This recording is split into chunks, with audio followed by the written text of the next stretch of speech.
Сәлеметсіздер ме? Бүгін мен сіздермен зәйтүн майының адам ағзасына әкелетін әсері жайлы сөз етпекпін.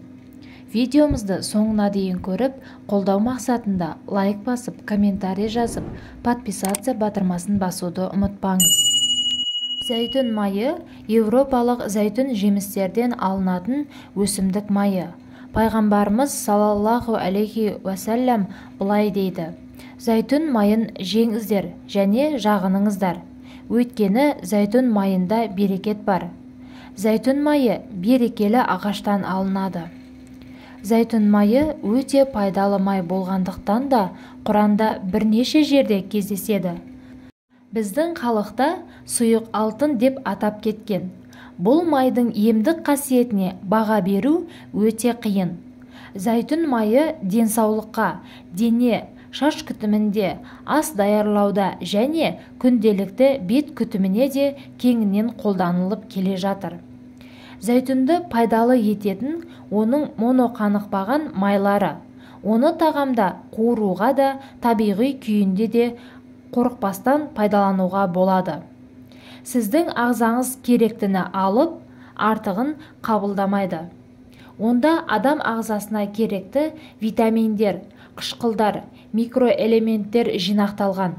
Ол өсімдік майларының арасындағы қоректік нәрі ең қуаттысы болып табылады.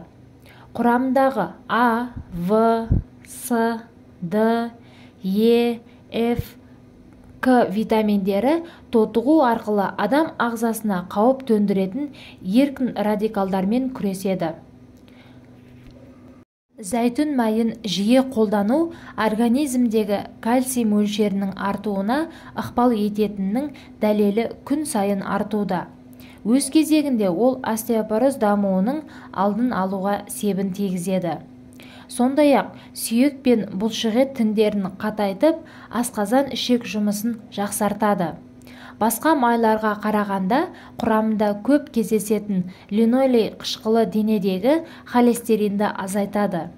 Жаралардың тез жазылуын қамтамасыз етіп, көздің өткірлігін күшейтеді. Өз кезегінде фенолдар иммунитетті көтеріп, кәрілікті баяулатады.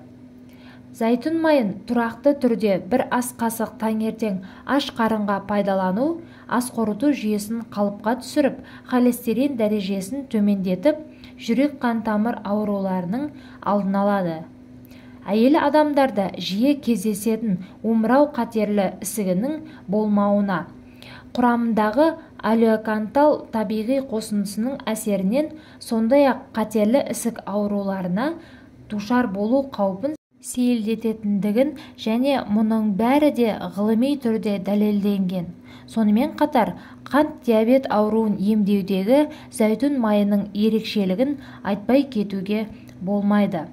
Соңғы зерттеулер бұл майдың диабетті қадағалап тұра алатындығын көрсетеді. Браун университетінің зәйтүн майымен сауықтыру бастамасы бейкоммерциялық ұйымының негізін қалаушы Мэри Флиннің айтуынша, әрбір жеміс түріндегі құрамындағы денсаулықты нығайтатын қосылыстар болады. Ал зәйтүн майында өзіне ғана тән фенол деген ерекше зат кездесетінін, ол көптеген ауыр диагноздардың еміне қолдану алдын алатындығы және емдеуде де айрықша антиоксидант екенін атап өтті. Жерорта теңізі бойындағы халықтарда көптеген аурудың таралу деңгейі төмен болып келетіні анықталды. Сарапшылардың пікірінше, бұған басты себеп айрықша таза зәйтүн майы.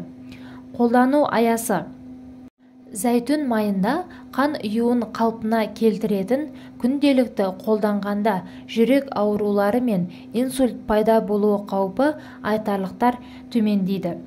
Жүрек аурулары Испанияда 12 000 адамның зерттеу жүргізу барысында күн сайын 2 ас қасық зәйтүн майын қолдану барысында жоғарғы қан қысымды адамдардың систолалық қан қысымы төмендегенін айтады. Алайда бұл айрықша таза зәйтүн майына қатысты пікір екенін айтып өтеді.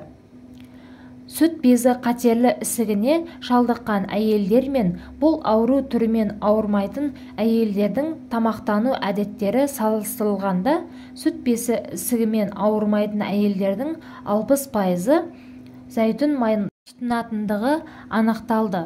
Майдың қандағы глюкозаны төмендететіндігі, ал кейбір зерттеушілердің ойынша бұл инсулин бөлетін ұйқы безі жасушаларының зақымдануын зәйтүн майының әсерімен азайту арқылы жүзеге асырылады.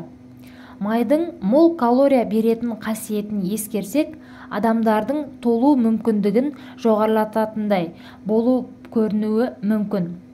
Бірақ бұлай емес.